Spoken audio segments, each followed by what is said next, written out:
के हुजरे पे आप खड़े हुए हैं, अब्दुल्ला इब्न उमर कहते हैं, और मशरिक की तरफ इशारा करते रहे, फरमाया फितना यहाँ है, फितना यहाँ से शैतान का गिरोह निकलेगा। और बुखारी में है कि यमन के लोग आए, शाम के लोग आए, कहा या रसूलल्लाह हमारे मुल्क के लिए दुआ कीजिए। तो अल्लाह के नबी ने दुआ की, अल्लाहुम्मा बारिक लना फी शामिना, अल्लाहुम्मा बारिक लना फी यमना। तो नज्द के भी लोग खड़े थे, कहा वफी नज्दना या रसूलल्लाह, हमारे नज्द के लिए भी दुआ कीजिए। 3 बार जब नज्द वालों ने कहा तो हुजूर ने फरमाया उस शहर के लिए मैं दुआ नहीं करूंगा कि वो फितनों की जगह है, वहाँ ज़लज़ले पैदा होंगे, वहाँ से शैतान का गिरोह निकलेगा। वहीं से अब्दुल वहाब नजदी निकला और ये फिरका फैलाया, तो इन्होंने देखा अपना बाप वहीं से निकला है जी। और हदीस में रुस्वा है वो मुल्क, वो शहर, वो जगह, और वहाँ से फितनों को निकलने का कहा गया। तो इन्होंने मुल्क का नाम बदल दिया, और शहर का, मुल्क नहीं शहर का नाम बदल दिया, नज्द से कर दिया रियाद। और देखिए इनकी किस्मत मारी गई। मदीना सरकार के ज़माने में राजधानी, अबू बकर सिद्दीक, उमर, हज़रत उमर, उस्मान गनी, हज़रत अली, और हज़रत अली के ज़माने में जब राजधानियाँ बढ़ गई, इस्लामी मुल्क बढ़ गए, तो 6 महीने कूफा राजधानी, 6 महीने मदीना, यानी मदीने को हज़रत अली ने भी नहीं छोड़ा, अमीर माविया ने बहरहाल शाम को बनाया, लेकिन चारों खुलफा के ज़माने में मदीना रहा या शाम रहा, लेकिन इन्होंने राजधानी नज्द को बनाया जी, रियाद को। इनको मदीना राजधानी नहीं मिली, मक्का नहीं मिली, नज्द, क्योंकि बाप वहीं से पैदा हुआ था। सही। तो बहरहाल सऊदिया नाम जो है ये भी बिदअत है, नज्द का नाम रियाद रखना ये भी बिदअत है, और ये बिदअत इनके घर की है। वल्लाहु आलम सुम्मा रसूल आलम जी। तबलीगी जमात इस्लामी और तबलीगी जमात के मुतालिक चंद ज़रूरी बातें बताएं। जमात इस्लामी के बायनी मौलाना अबू आला मौदूदी साहब है। ये एक ज़माने में पहले अखबार के रिपोर्टर हुआ, एडिटर हुआ करते थे, अखबार चलाया, कोट टाई पैंट पहनते थे बाकायदा। उसके बाद इनको लगा कि रोज़गार अपना चल नहीं रहा इस तरह ज़रिए से, तो फिर उन्होंने मजहबी दुनिया में कदम रखा और तारीखी फिर नावल वगैरह लिखना शुरू किया। इस्लाम पर कुछ किताबें लिखी, लिखने का अंदाज अच्छा था, कुछ लोग इनके गुरविदा हो गए। फिर बाद में तबलीगी जमात में शामिल हो गए अबू आला मौदूदी साहब। 7 साल ये तबलीगी जमात में शरीक रहे। 7 साल तक रहने के बाद इनकी मौलवी इस्माइल दहलवी से कुछ बातों पे जमी नहीं, तो तबलीगी जमात छोड़कर इन्होंने अलग जमात कायम की और उसका नाम रखा जमात इस्लामी। इन्होंने चंद किताबें लिखी, जिसमें किताब रसाइल व मसाइल, एक किताब रिसाले दीनियात, एक किताब अत-तफ़हीमात, एक किताब तनक़ीहात। मेरे पास इनकी बहुत सारी किताबें हैं, वक्त नहीं है कि इतनी तफसील बताऊं। मैं 2-4 बातें मुख्तसर बता देता हूँ कि इनका अकीदा क्या था। रसाल व मसाइल जिल अव्वल में इनसे सवाल हुआ कि दज्जाल के बारे में है कि वो कहीं छुपा हुआ है, कैद है और क़यामत के करीब आएगा, इस बारे में आप क्या कहते हैं? तो मौदूदी साहब जवाब देते कि काला दज्जाल वगैरह तो अफसाने हैं, इनकी कोई शरई हैसियत नहीं है। और रसूलुल्लाह ने जितने इनके बारे में हदीसों में बयान किया कि दज्जाल आएगा, दज्जाल आएगा, हुजूर के वो कयासात है, हुजूर खुद शक में मुब्तला थे। हुजूर को खुद ये डाउट था कि भाई आएगा कि नहीं आएगा, और कहते 1300 साल हो गए अब तक दज्जाल ना आया। तो क्या 1300 साल ये साबित नहीं करते कि हुजूर ने जो कहा था वो गलत कहा था? नौज़ुबिल्लाह मिन ज़ालिक। यहाँ तक कि तनक़ीहात में वो लिखते एक जगह कि कुरान का इल्म हासिल करने की हमें ज़रूरत है, मगर तफसीर और हदीस के पुराने ज़ख़ीरों से नहीं। अब कुरान को समझने के लिए एक आला दर्जे का प्रोफेसर ही काफ़ी है जिसने अच्छे से अरबी पढ़ ली हो। कुरान को समझने के लिए किसी तफसीर की हाजत नहीं, किसी हदीस की हाजत नहीं, दुनिया बहुत आगे बढ़ चुकी है। अब मौदूदी साहब जिंदा होते तो हम उनसे सवाल करते कि मौदूदी साहब ये बताइए, आप कह रहे हैं कि कुरान समझने के लिए ना हदीस की ज़रूरत, तफसीर की, दुनिया बहुत आगे बढ़ चुकी है, तो बताइए कि अब नई हदीसें और नई तफसीरें कहाँ से लाए फिर, और नई हदीस के लिए नया नबी लगेगा फिर जी, तो नया नबी कहाँ से लाए? तो और भी बहुत सारे, बल्कि एक किताब है उनकी तफ़हीमात, उसकी जिल अव्वल में लिखा कि राम, कृष्ण, कन्फ्यूजिस, दर्दिश, सुकरात, फीसागोरस वगैरह ये सब रसूलों में से थे। इस तरह की बहुत सारी बातें लिखी जिस पर उलमा अहले सुन्नत ने उन पर गुमराही के हुक्म लगाए। और तबलीगी जमात के बारे में मैं सिर्फ इतना कहूँगा, वक्त नहीं है, मेरी एक तकरीर है जिसका नाम है तबलीगी जमात की हकीकत, नेट पर आप सुन ले। ये देवबंदियों की ही शाख है। देवबंदियों ने अपने अकायद को आम करने के लिए तबलीगी जमात बनाई। जो देवबंदियों के अकायद है वही इनके अकायद है। वल्लाहु ताला आलम सुम्मा रसूल आलम। एक सवाल है कि मिलादुन नबी को किन किन मुहद्दिसीन ने मनाया है? कई मुहद्दिसीन हैं जिन्होंने मिलाद मनाया है, बाकायदा मिलाद पर किताबें लिखी, जिसमें इब्न कसीर ने खुद एक किताब लिखी है जो गैर मुकल्लिदों के मुसल्लम आलिम है, और उस किताब का नाम भी है मिलादुन नबी जी। इसके अलावा हज़रत मुल्ला अली कारी ने एक किताब लिखी मिलाद पर, उसका भी नाम है मिलादुन नबी। अब्दुल रहमान इब्न जौज़ी ने किताब लिखी, उसका भी नाम है मिलादुन नबी। खसाइसुल कुबरा हज़रत इमाम जलालुद्दीन सूती ने लिखी और बाकायदा उसमें मिलाद की दलीलें दी। और यहाँ तक के अल्लामा सहबी ने सियारो अलामुन नुबाला उसके अंदर मिलाद की अस्ल साबित की कि मिलाद कब से शुरू हुई, कहाँ से शुरू हुई जी। चुनांचे अरबल जो एक शहर है उसके एक सुल्तान थे जिनका नाम है अबू सईद मलिक मुजफ्फर। ये हज़रत सलाहुद्दीन अय्यूबी के बहनोई थे। इन्होंने बाकायदा जुलूस निकालने की इब्तिदा की और ये नेक साले आलिम थे। उस ज़माने में कई उलमा ने इनकी ज़बान में बाकायदा एक किताब लिखी उनके लिए और वो मिलाद की किताबें पढ़ी जाती थी। गर्ज के कई उलमा जिन्होंने मिलाद के बारे में तायद की, यहाँ तक के इब्न बिदाया व निहाया में मलिक मुजफ्फर की और कहा कि बड़े आदिल बादशाह थे, इन्होंने रसूलुल्लाह का मिलाद मनाया। लाखों रुपए उस वक्त खर्च होते थे और हज़ारों जानवर वगैरह ज़बा होते थे। तो बहरहाल यहाँ तक कि मुहद्दिस सिबते इब्न जौज़ी इन्होंने भी मिलाद पर किताब लिखी और इन्होंने भी मिलाद मनाने की तायद में हदीसों को जमा किया। दहिया है जिन्होंने मुस्तकिल मिलाद पर कई जिल्दों में किताब लिखी। उनदिलस के रहने वाले थे, 544 हिजरी इनकी विलादत है। तो बहरहाल एक लंबी फेरिस्ट है मुहद्दिसीन की जिन्होंने मिलाद मनाया भी है, मनाने का हुक्म दिया। अब सबसे बढ़कर आखिरी बात कर दूं जहाँ बात तमाम हो जाए।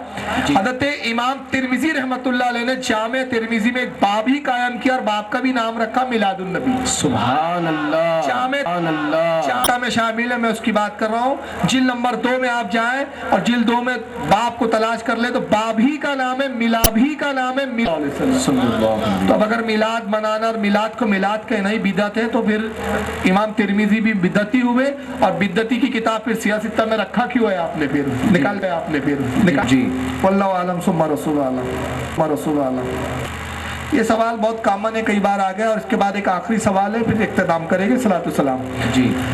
अहले सुन्नत के अलावा दूसरे तमाम फिरके मसलन तबलीगी इमाम के पीछे नमाज दुरुस्त है या जायज़ नहीं, एक कॉमन सेंस की बात है भाई।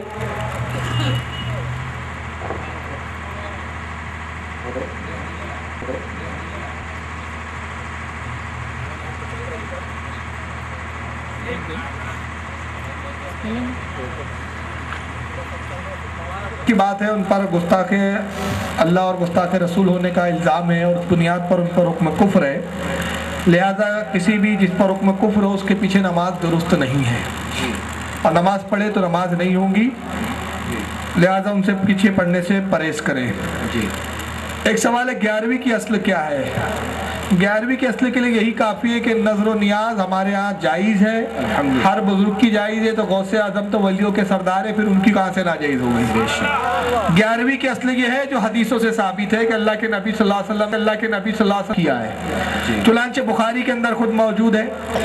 हज़रत अनस इब्न मालिक कहते हैं, बुखारी की हदीस है, अनस इब्न मालिक कहते हैं कि मेरी वालिदा उम्मे सुलैम मलीदा समझते हैं ना आप लोगों को, रोटी को बारीक चूर लिया जाता है, मलीदा बनाया और उसमें असली घी डाल दिया और उसको घी को में मिला दिया, फिर उस पर कुछ शक्कर या मीठी चीज़ डाल दी, खजूर वगैरह के टुकड़े, मीठा आ जाए, मीठापन आ जाए। और कहते कि मुझसे कहा कि आना जाओ रसूलुल्लाह की बारगाह में हाजिर कर देना। अनस इब्न मालिक कहते मैं हुजूर के पास आया तो उस वक्त तकरीबन 70 सहाबा बैठे हुए थे और हुजूर के सामने मैंने वो कटोरा रखा और कहा या रसूलल्लाह मेरी वालिदा उम्मे सुलैम ने ये आपकी तरफ भेजा है। कहते हैं हुजूर ने अपने हाथों को उठाया और अल्लाह के रसूल ने जितना चाहा जहाँ से चाहा कुरान की तिलावत की।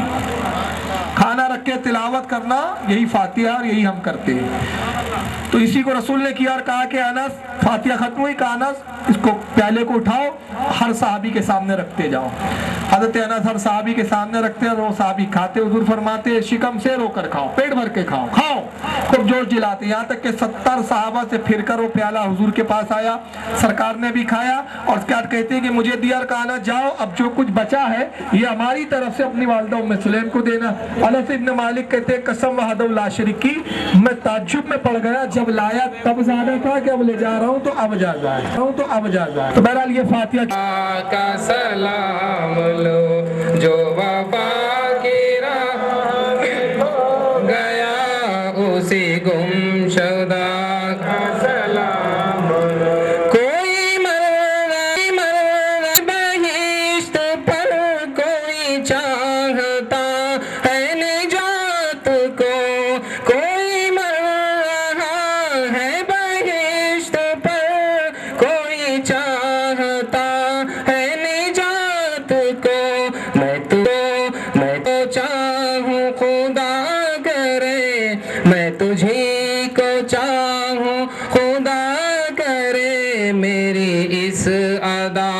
کا سلام لو، اے حبیب احمد مجتبی دل مبتلا کا سلام لو، جو وفا کی راہ میں کھو گیا اسی گمشدہ کا سلام لو۔ یہی رات دن ہے دعا میری کہ مروں تو تیرے دیار پہ، یہی رات دن ہے دعا میری کہ مروں تو تیرے دیار پہ، یہی دعائے حیات ہے، اسی دعا کا میں کھو گیا اسی کا سلام لو۔ تیرا نور ہو میرے سینے میں، ملے لطف مجھ کو بھی جینے میں، تیرا نور ہو میرے سینے میں، ملے لطف مجھ کو بھی جینے میں، میری حاضری ہو مدینے میں، میری اس دعا کا سلام لو۔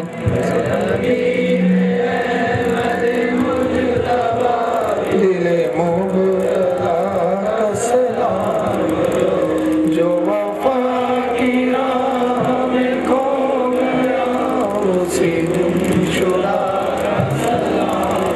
الصلاۃ والسلام علیک یا رسول اللہ، الصلاۃ والسلام علیک یا حبیب اللہ، الصلاۃ والسلام علیک یا نبی اللہ وعلی آلک واصحابک یا نور اللہ صلی اللہ تبارک و تعالی علیہ وسلم۔ اللہم ربنا آتینا فی الدنیا حسنۃ وفی الآخرۃ حسنۃ وقنا عذاب النار وقنا عذاب الحشر وقنا عذاب الدین وقنا عذاب الدارین۔ رب اجعلنی مقیم الصلاۃ من ذریتی، ربنا تقبل دعا، ربنا اغفر لی ولوالدی وللمؤمنین یوم یقوم الحساب۔ اللهم ثبتنا على الإيمان، اللهم ثبتنا على الإسلام، اللهم ثبتنا قلوبنا أهل السنة والجماعة، اللهم احفظنا من كل بلاء الدنيا وعذاب الآخرة، اللهم احفظنا من كل بلاء الدنيا وعذاب الآخرة۔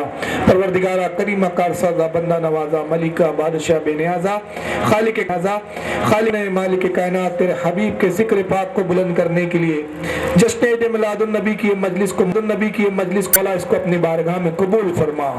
خالق کائنات ہمارے اٹھنے میں، کہنے میں، بولنے میں، سننے میں پروردگار عالم ان تمام ذکر خیر کا ثواب ہمارے عمل کے لائق نہیں بلکہ اپنے فضل و کرم کے لائق اس کا ثواب عطا فرما۔ رب کائنات اس بزم کو سجانے میں جن جن حضرات نے دامے سے بھی حصہ لیا، تعاون کیا، مولا ان سب کی نیک اور جائز تمناؤں کو قبول فرما لے۔ مولا جن نوجوانوں نے اور جن بزرگوں نے اس بزم کی انعقاد میں حصہ لیا، مولا اس کو سجانے میں جستجو کی، محنتیں کی، خالق کائنات ان سب کی پریشانیوں اور مصیبتوں کو دور فرما دے، ان کے گھروں میں امن و سکون و چین و اطمینان عطا فرما۔ مولا ان کے گھروں میں برکت عطا فرما، ان کے رزق میں برکت عطا فرما، ان کی کمائیوں میں برکت عطا فرما۔ خالق کائنات جتنے لوگ یہاں حاضر ہیں مولا سب کی پریشانیوں تکلیفوں کو دور فرما دے۔ مولا جتنے تیرے نبی کے غلام یہاں موجود ہے، خالق کائنات سب کی پریشانیوں کو دور فرما کر ان کے رزق میں، عمل میں خیر و برکت عطا فرما۔ پروردگار پڑھنے کی توفیق عطا فرما۔ مولا ہماری نمازوں میں خشوع عطا فرما، ہمارے سجدوں میں امام علی مقام امام حسین پاک کے سجدوں کی طلب عطا فرما۔ رب کائنات جو ہم میں بیمار ہے انہیں شفائے کامل عطا فرما۔ مولا ہم میں